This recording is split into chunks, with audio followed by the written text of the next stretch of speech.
My pleasure to introduce somebody who doesn't really need an introduction. I think most everybody in the room knows this guy. Former chief economist at Caterpillar, former president of Caterpillar University, won most every award that's available in the industry. And he's here coming back for the second year to talk about talent development reporting principles. And I think that all of us in the room owe Dave our gratitude. He has worked tirelessly interacting with dozens of organizations, the thought leaders in the space, facilitating kind of controversial conversations around how we should measure and report what we do. And he's done just remarkable work. So please join me in welcoming Dave Vance.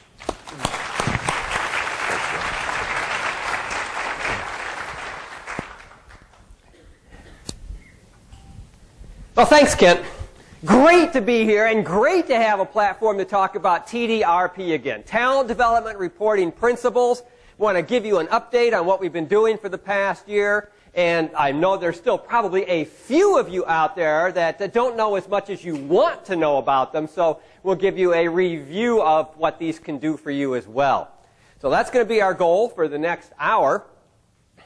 Effort began about a year and a half ago now, back when Kent and Tamar Ekeles got together and decided to bring together a group of industry experts and thought leaders to begin to work on these issues. So some of these questions that you all have raised in the past are like, what data should we be collecting?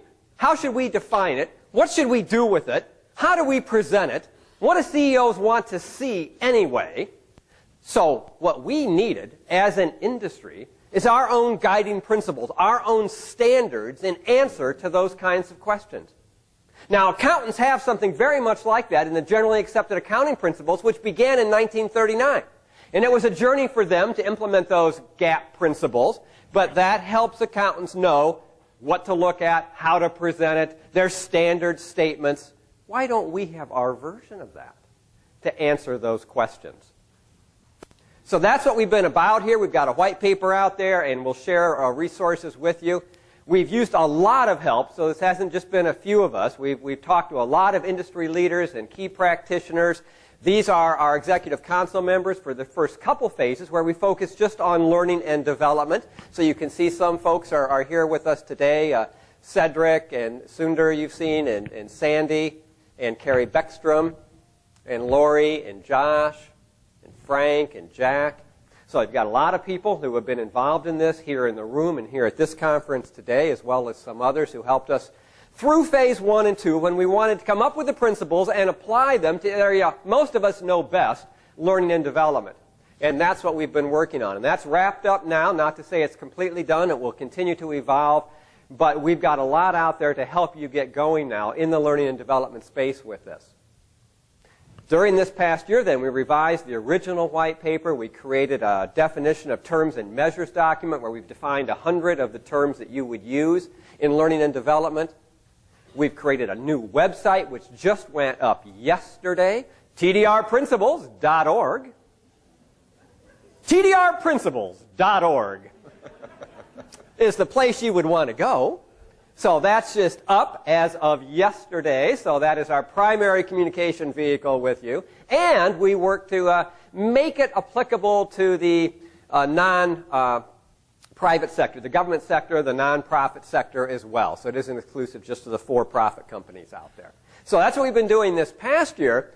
Now, we want to extend it because a lot of people said, well, why don't you apply this to all of human capital development? And if I'm going to adopt a new way of looking at this in my organization, it shouldn't be just for L&D. It should be more broadly applied to all of human capital development, the other HR processes, if you will. So for those of you who would want to expand it beyond L&D, we want you to have that ability as well by extending the framework we've developed and been testing now in L&D space to the rest of the HR processes.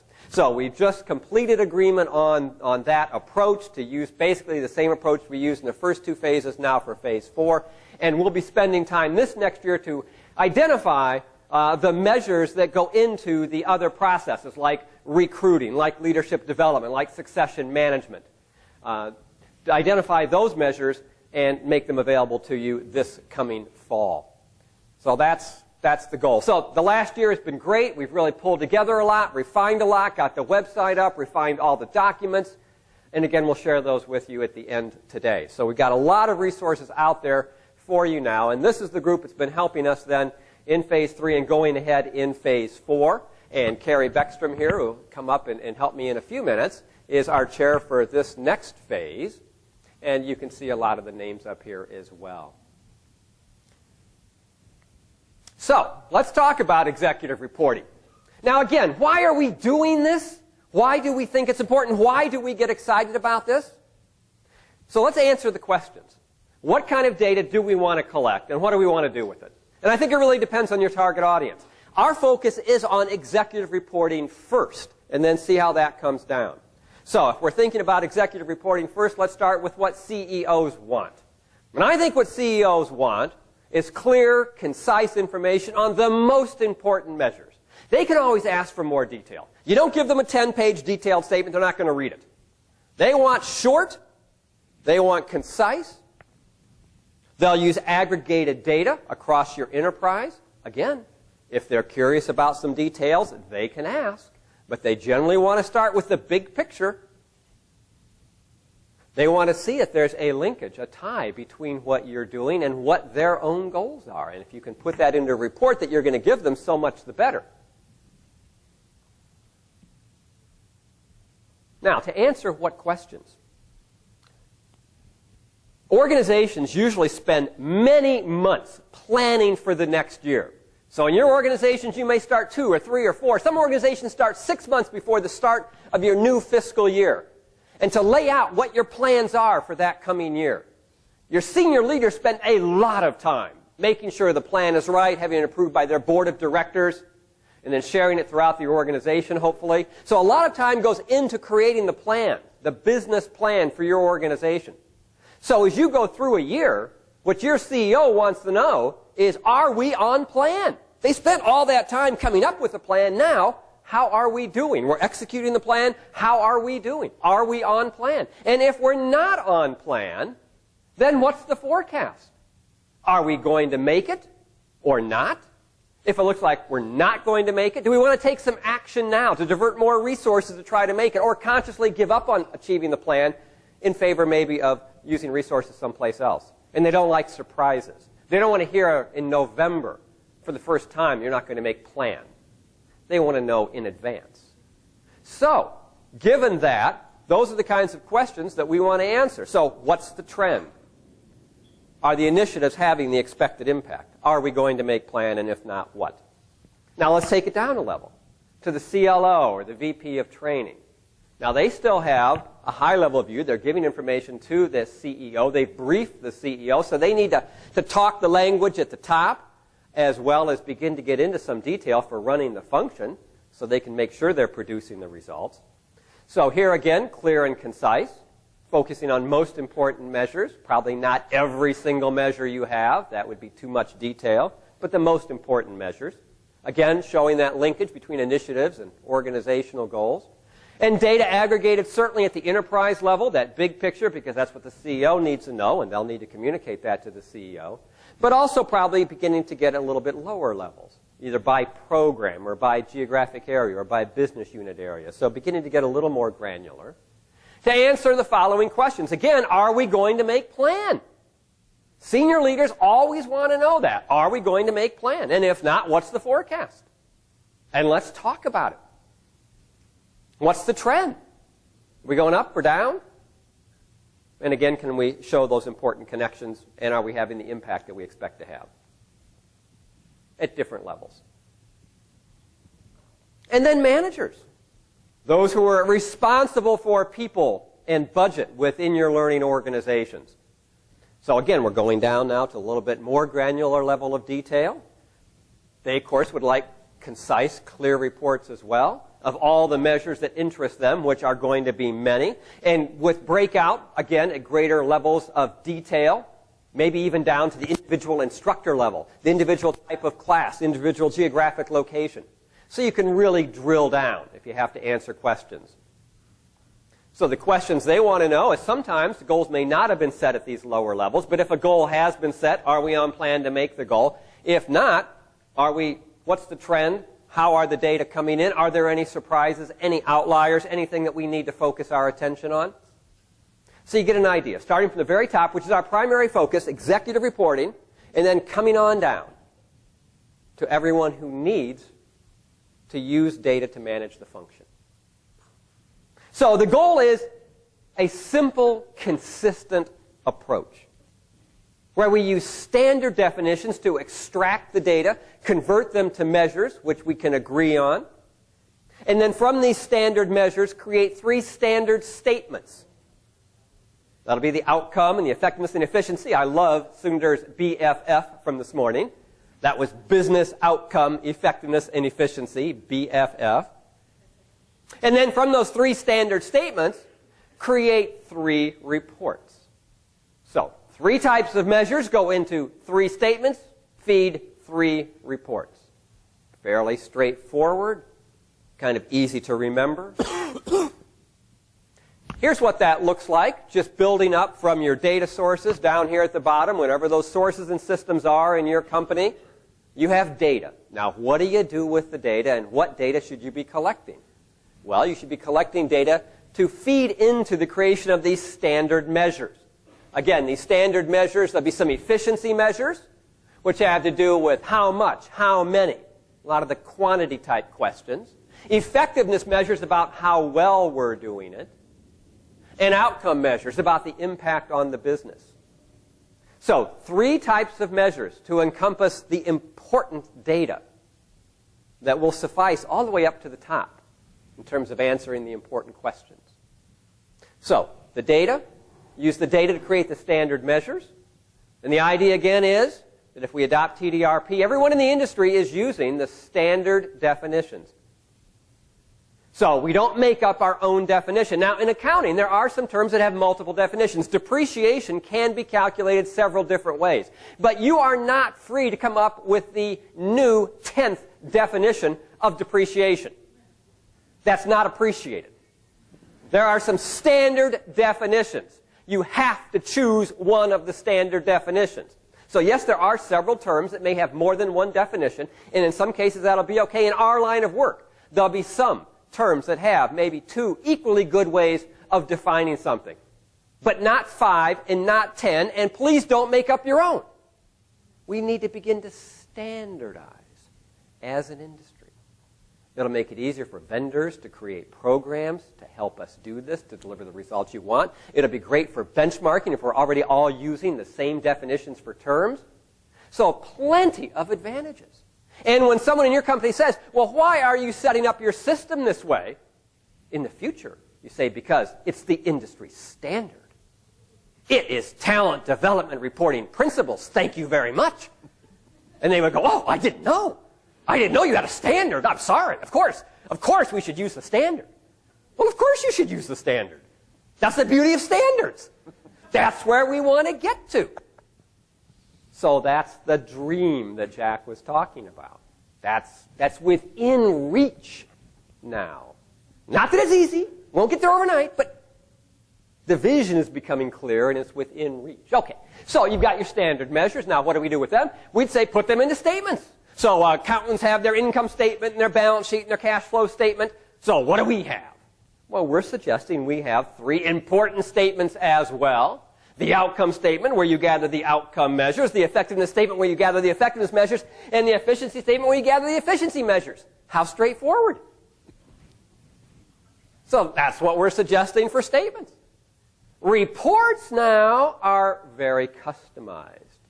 So just like in your own companies, you might have standard accounting statements like an income statement. If you're a public company, you have to divulge that quarterly or annually and make it public.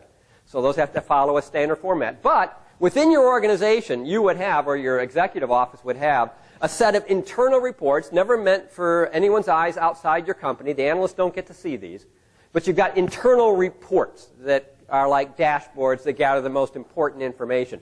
These reports are that same way, so they'll be very customized. You, in discussion with your CEO, with your executive, you would design what's just right for you, choosing the most important measures from the 3 statements. And it'll be different for all of you because you're all different. but you'll be choosing from the standard measures and putting them into these reports. So we're suggesting 3 reports, a summary report, good for the CEO at the top, maybe only 1 page long. Again, they can always ask for more detail. The most important measures from all 3 statements, and a program report that the CLO would use to manage the function. That may be by program, what's called program report. And then operations.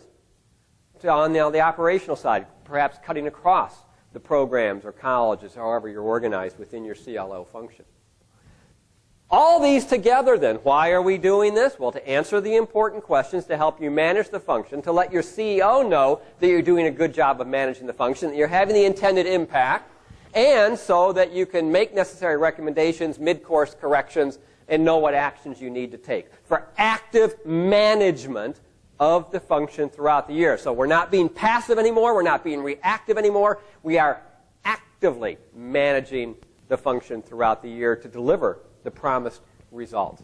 The scope of this effort and of the white paper you would read is in the box here in the middle. So what's outside the box would be particular methodologies that you may like. Maybe some of you like Brinkerhoff, or you like Phillips or Kirkpatrick. That's outside, so we're neutral with regard to that. We're not choosing among those different approaches. They may all be right in certain circumstances, and we trust you to use the right ones at the right time to accomplish the right things. Likewise, over here, you'll have lots of software, lots of systems and processes to gather all this data and manipulate it. So we're not saying you have to use one particular system. Now, some in this room may have a particular system in mind they might recommend for you to consider. But the approach is neutral with regard to that. So you could be using any system you want to gather and process the data. Our focus, where we're wanting to bring standardization, is right here in the middle. Okay. So again, since there may be a few of you that haven't yet seen what these statements and reports look like, we want to give you the benefit of seeing what they're like and just having a little deeper understanding of what we're doing here. So again, 3 statements: outcome, effectiveness, and efficiency, that BFF, that business outcome, effectiveness, and efficiency. Standard measures are used, but the choice depends on you. Every company will not use the same measures. A manufacturing company, in terms of the accounting statements, a manufacturing company would have manufacturing-related expenses on their income statement. A services company or a consulting company would not have any manufacturing expenses. Same in our industry. So depending on what your organization is, you would choose those measures that make sense for you. It won't be the same. But when you choose a measure, if it has a standard definition, we ask you to start using the standard definition instead of making up your own. The summary statement, the high-level statements, would show at a minimum, and you can always show more, but at a minimum would show last year's actual, just like a financial statement would, and would show plan for this year and your progress towards that plan. Because remember, your senior level leaders are going to want to know how we're doing versus plan. So we want to see not just what's happened historically, we want to see what the plan is for the year. Remind me of what the plan was. Now, you won't set plan for every single measure, but the key ones, and especially maybe at an aggregated level, you would have a plan for. So what is that? Now, in addition to these high-level statements, you'll have more detailed statements. Detailed statements maybe with greater frequency of data. It could be monthly data or quarterly data, or Sundar shared with us daily data this morning. I mean, what a wonderful system to pull out all this great detailed data in any way you want it. Wonderful. So great granularity, and there won't be a plan for every one of those. So you've got the detailed data here, greater granularity, greater data frequency, and then you've got the higher level statements for a few of the most important measures that would contain the plan so we can compare against it. Now, we've got one of these little pages for each one. I'm not going to go through all these because it's in the handout, so you'll have them to look back on as well. But we'll just step through these. The effectiveness statement, again, focusing on how effective it is or how well it's done. And in our framework, these are basically levels 1 through 5. So this is real simple. It's where you would put levels 1 through 5. This doesn't mean you have to do level 4 or level 5, but if you do, this is where it would go. So most people are doing level 1 and level 2 on some, and maybe some level 3, and a few of you maybe are doing level 4, level 5, this would be the home for those measures, the effectiveness statement. What might that look like? Now, I know in the back corners it may be a little difficult to see. I think in the middle you're probably okay. But here's what that statement would look like. You've got the levels here in terms of the rows, and you might have detail for level 1 if you're tracking some components of that. But you've got level 1 for either the participants or from the sponsor, and level 3, 4, 5 if you have them. And then over here is that standardization we were talking about for a high-level report for select measures or at an aggregate level. Remind me what we did last year. Remember how good it was or how bad it was last year? And what was our plan this year? Plan is usually to be better, unless you're already really good, and then you may just try to hold at that really good level. So what was last year's actual? What's the plan for this year? And how are we doing? Maybe the year's halfway over. How are we doing against that? And if we're not happy with any of those, what can we be doing about it so we can try to end the year on plan? So that's what an effectiveness statement would look like. The efficiency statement is going to bring together all the activity and costs to try to help us judge how much activity is going on. It can also help you answer the question, what's the least cost way to get something done? Now this one, there are like 100 potential measures, and it's not an exhaustive list yet. You'll surface more. You'll probably be using some we haven't thought of, but hopefully from this framework, you would know where to put them. So even if you don't find them in our list of 100 today, then you would know, okay, that is an efficiency measure. I would put it in the efficiency statement. Because there are many, many of these. We've got definitions for about 100 of them, but there are many, many of these. This is where you would put things like volume measures, or level 0, or indicators. Number of participants, unique and total. Number of courses, classes, hours. Offered, taken, by type of learning. The costs. Utilization rates that a lot of you look at. Again, maybe by type of learning. How much effort does it take to develop these? Some of you are tracking that. How many days, how many hours does it take to develop? And maybe you have a target in mind to try to improve that, squeeze it in the future. Or if you're using vendors, how you can do that, how you can speed it up, how you can reduce the cost. Reach. A lot of CEOs do want to know, what % of all of our employees are being touched by learning? Am I getting something to everyone? Am I reaching only half? Am I doing a good job on the office workers, but not so much on the factory workers? What's the reach in terms of number of people touched? How many have a development plan? Those would all be examples of reach measures. Cycle times.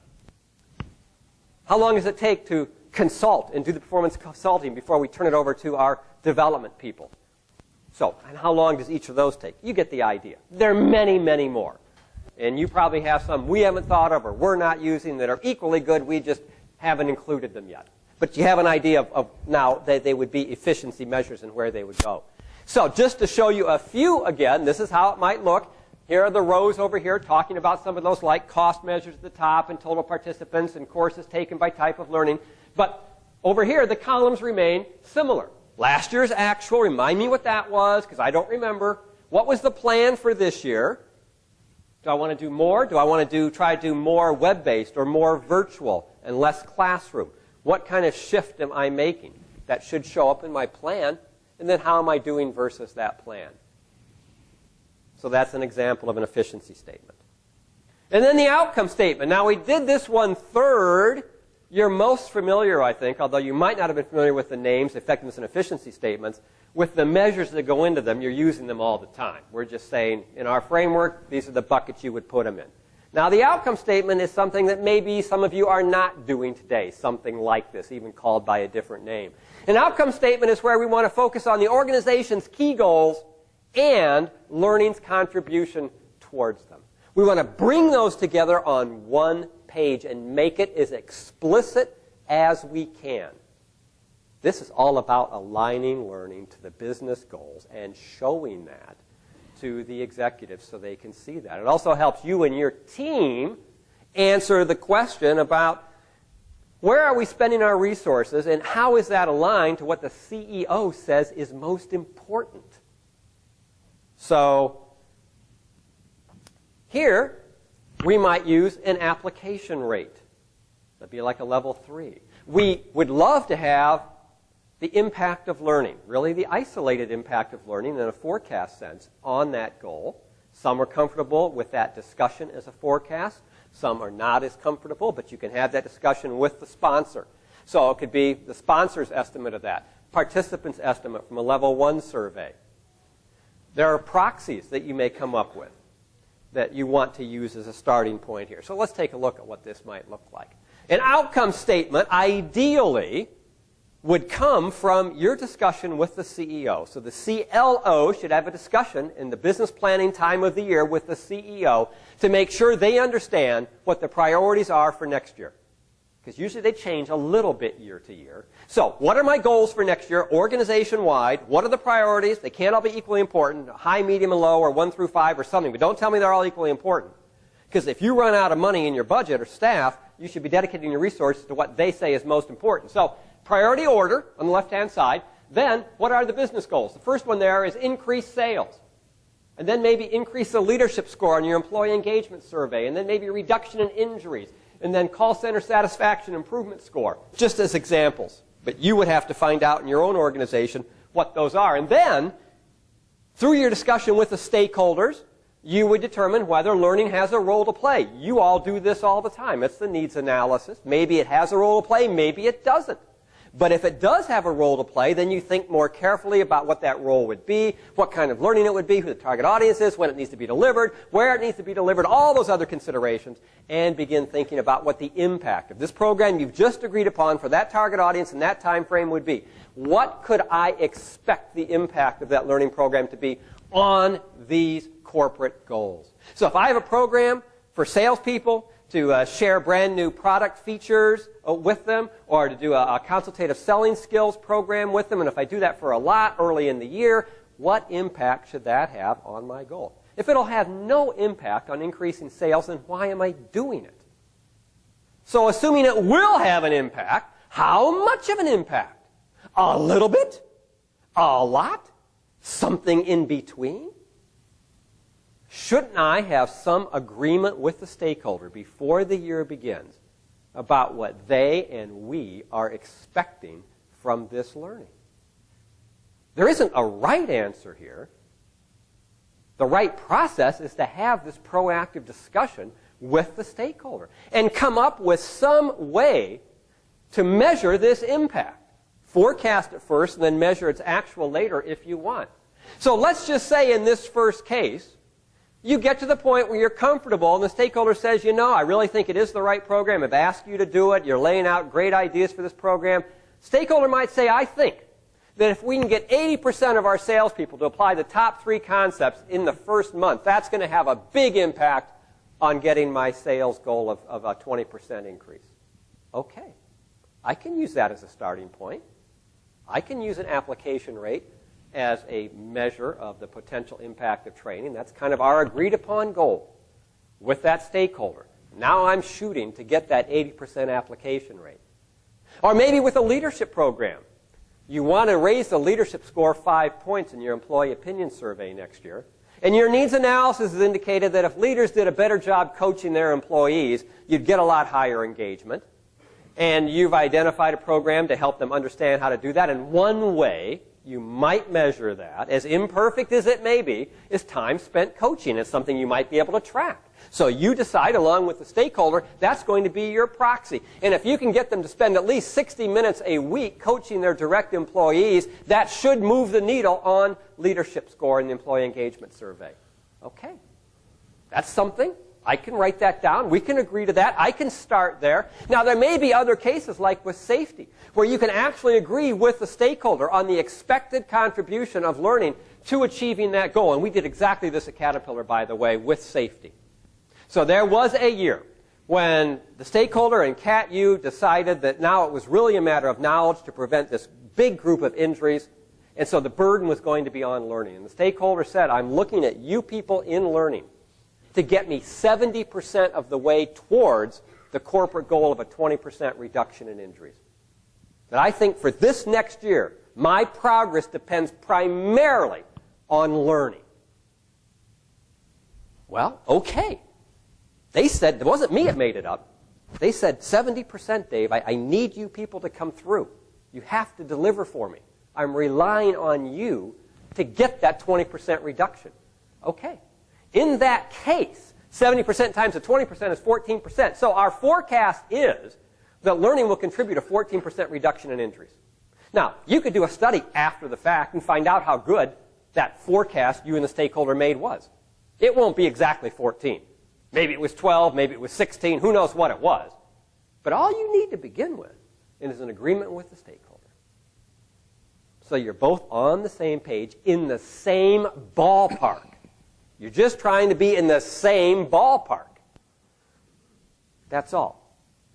So you get an idea here. The last one is just an example where learning is not going to have any impact. We're not doing any learning programs for that this year. It wouldn't make sense. But I still included it just so people could see it. Sometimes you might just want to make it qualitative, high, medium, and low, or essential. The point is to have the discussion and agree on something to start measuring impact, contribution of learning, what's expected. Agree on something. Would you do this for every initiative? No. Do this for your most important ones. So that's the outcome statement. That's where we put this stuff. Organize your company's goals along with learning's expected impact on those. Now, reports. 3 kinds of reports to go along with the 3 statements, if you will. So, summary report, program report, and operations report. These are going to be highly customized. They'll be private within your organization. You probably wouldn't share them. Executive level reports are going to show last year's actual, likely to be forward. They're going to show plan, and they're going to show forecast. So, for these level of reports, these are going to choose the most important measures from those statements.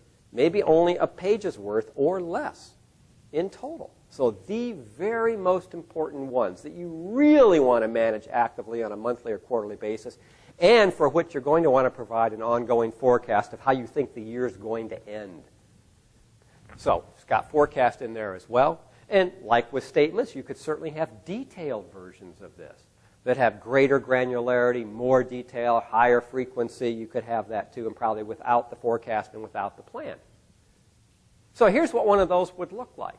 An L&D summary report might look like this. And again, this depends on your organization and what your CEO and your top people would want to see. I think often they do care about how many participants you're running through your program. They might like a focus on like the top 10 programs or the top 5 aggregated up. If you're doing application rates for all top 5 or 10 programs, then you can aggregate an application rate for them. Or if you're just doing sponsor impact on a 5-point scale, you could aggregate that. So what could you aggregate for 5 or 10 top programs to share with them?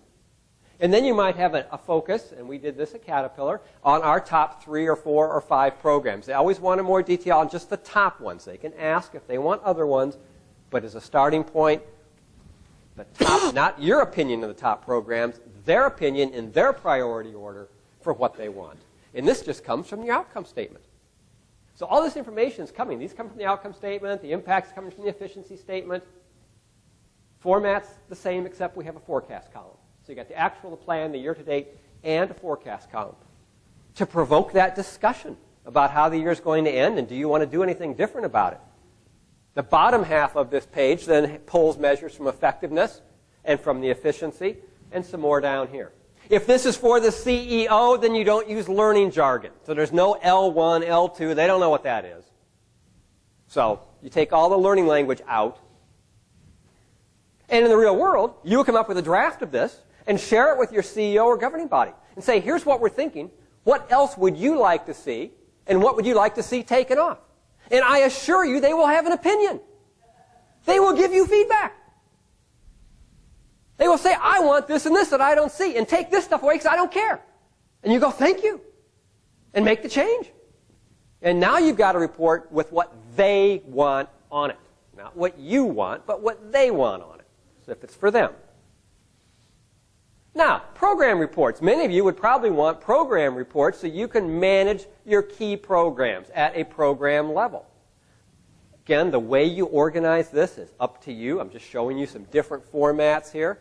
But in a program type report, you might want to always include what the enterprise goal is. Why are we doing this again? Remind me why we're doing this. Oh, We're going to support the reduction in injuries. Right. So it's a safety initiative, reduce injuries. Right. We're rolling out some new programs. We're developing new modules. I've got completion dates I want to hit. I've got number of participants I want to get through. And I've set goals for level 1 and level 2 and level 3. And I'm assuming right now I'm using this within L&D, so I can use learning jargon because it's not going to the CEO. They don't want this detail. But I'm using it to manage the corporate university. And so you have goals. So how many of you normally set goals for L1, L2, L3? I would encourage you to do so, just like you would for participants. You should be setting goals for these and then seeing how you do throughout the year for those. And how you do throughout the year would be the bottom half of the page. It fits on one page in reality, but 2 slides. And this now is the year to date. The top one was your goals for the year. Now, how are we doing through June? How many have I put through? Have I hit the completion dates?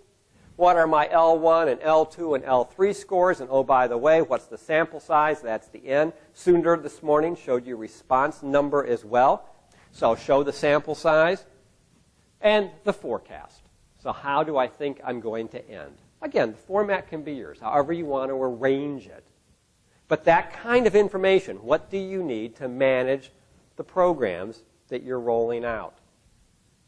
And then finally, an operations report, which is just going to pull the key efficiency measures into an operations report. Your efficiency statement may look at many, many different measures. You probably can't actively manage many, many. So out of all those, what 10 or 20 measures do you and your team want to actively manage? And those go into the operations report, which has a forecast column on it, which you would review like monthly to see how you're doing. Okay? So that's the setup. Standard measures in 3 buckets, outcome, effectiveness, and efficiency, feed 3 statements. Key measures from the 3 statements go into the 3 reports.